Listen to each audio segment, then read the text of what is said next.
You know, retiring is really hard, much harder than you think.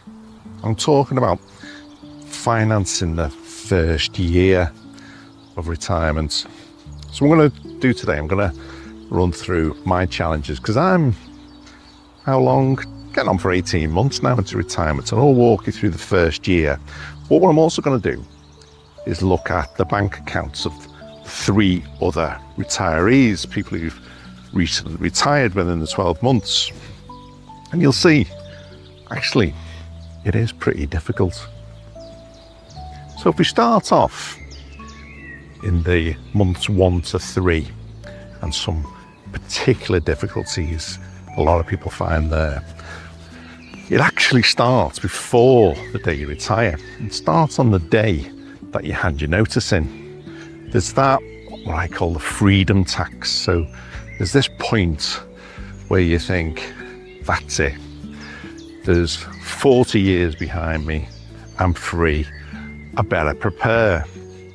And much like that panic the day before you go on holiday, there's also a panic when you first retire that you're just not ready. It doesn't matter how much planning you've done. It's that panic that you've missed something.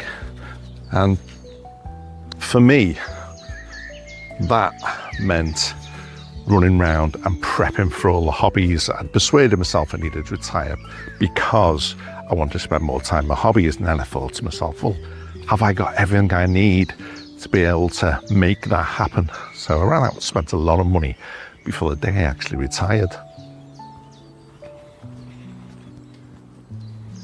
And then, once you do retire and you're into retirement, you get to that reward stage. You think, right, well, there we are now. So I need to make this first few months of retirement as happy for me as possible, to just convince myself that I've not made some kind of stupid mistake.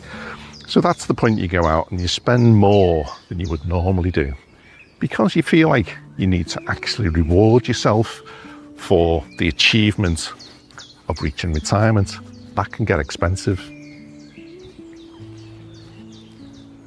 Then the next thing in this 3-month period is that inflation point. Now, we all know inflation happens. We all know it's real. But when you're suddenly on a budget and a restricted income, you do notice it more. So I know during the period I've been retired, we've had a lot of fluctuations in fuel, that kind of thing, but just general inflation has really surprised me. I take a lot more notice of it now that I'm retired than I ever did before I retired.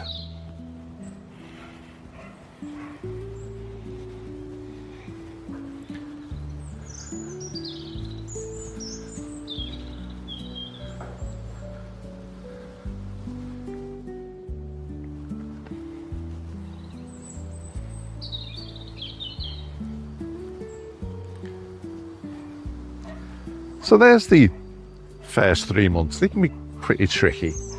They were for me, certainly. And then we're into months 4 to 8. Some different challenges here. So something I called the phantom payslip hole. So generally in life, you're reasonably used to looking at a bank statement and get a feel for what it looks like. When you get to month 4 and 8, you start to really notice this big hole.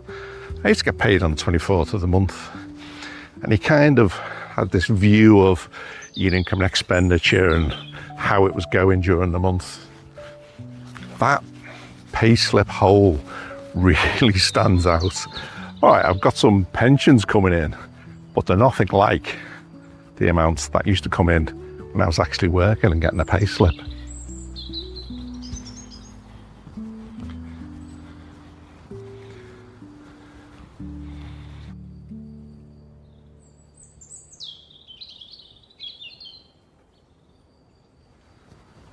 And then there's the identity change.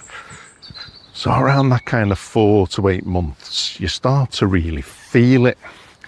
I held what I thought was quite a senior position. I was responsible for staff and things like that in work. And suddenly you're really responsible for just you and the family. It's a definite shift in mindset, and there is something inside you that wants to say, well, you know what, I'm going to go out, I'm going to invest in a new business or something that's going to use my talents. Believe you me, new businesses do not come cheap.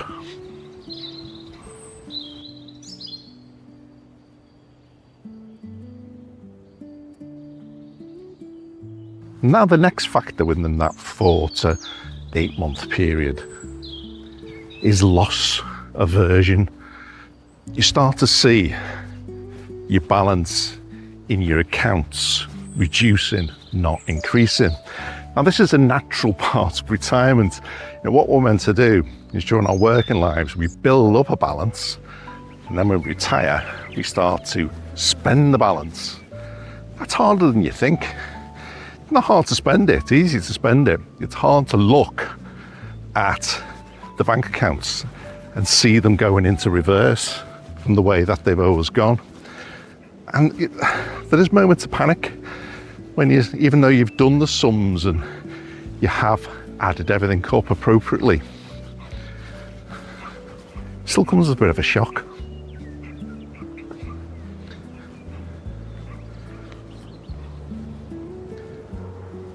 Okay, so we're past month 8 now. We're into that kind of stabilization phase. This is the point where things have to become real. You've done all your practice of managing your finances in retirement. Now, time to get down and make sure you're not doing anything silly or not going to run out of money before you should. So in this stabilization phase, them novelty purchases, them panic purchases that you had during the first 8 months tend to drop off. They have to. And really, you start to settle into, this is my budget. This is how much you can spend. But at that point, life will throw you a complete curveball. For me, that curveball came by way of needing a new kitchen. Eagle-eyed people might know that. I do a lot of videos in my kitchen. So here it was before.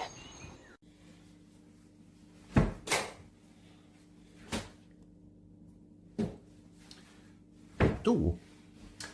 Hi everybody, welcome back to my little corner of the internet. I'm Eric from timesretire.co.uk. And here it was after.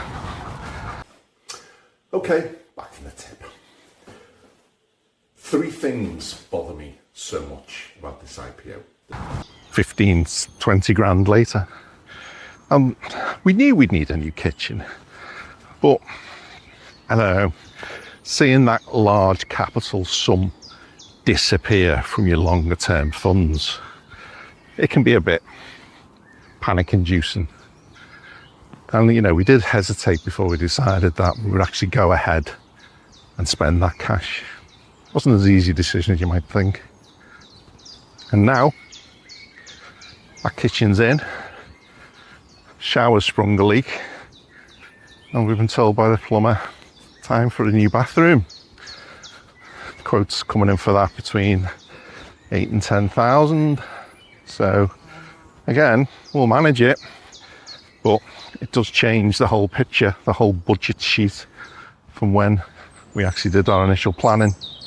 I'm also aware that this is potentially our last year that the boiler's going to keep generating hot water during the winter. I think it is time for us to look at changing that boiler.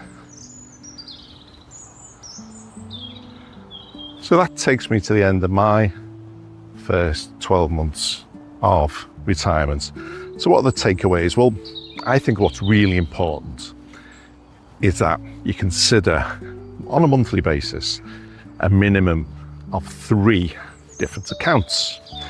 And for most people that will be your current account, your savings account, and a credit card of some kind as well.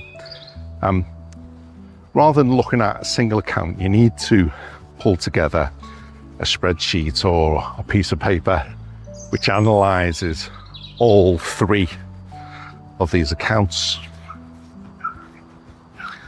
Goodness me, that dog over there is very excited to be out on his walk.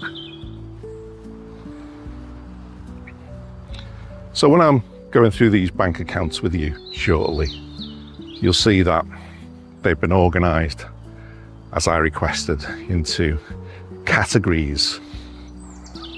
Another takeaway, which is just as vitally important, is the 12-month buffer. So I mentioned there about, the new kitchen, the new bathroom, that kind of thing. Fortunately, I'd done this. We'd had our 12-month buffer, and that's cash or liquid investments that we can quickly pull out and convert into something that will pay a bill. So not long-term bonds or any kind of account where short-term withdrawals will financially impact us. You need that money there and available. And luckily we've done that. So a 12-month buffer will allow you to liquidate your cash quickly without incurring too much in the way of costs. So after 12 months, it's time for a reset. It's time to relook at all your investments, rebalance if they need to, re-budget, and just look at the mistakes that you've made over the last 12 months and what's gone well. Let's look at these other bank accounts. When people contact me through my website for retirement coaching, some, not all, like to run through their monthly budgets. And I've got 3 examples here for June 2026 that show some of the difficulties people come to when monitoring their monthly spend. Now, I've anonymized these accounts, obviously. As I explained earlier, I always advise that the budget analysis is done across 3 accounts: current, credit card, and savings. And in this example, the people went on holiday in June, and this did cause them to dip into their savings accounts. They generally try to keep their savings account for special spending, and holidays do fall into that category for them. So they didn't class this as a problem, but they do get nervous when they see their savings balance reducing. I remind them that they're no longer in the accumulation phase and that spending is expected.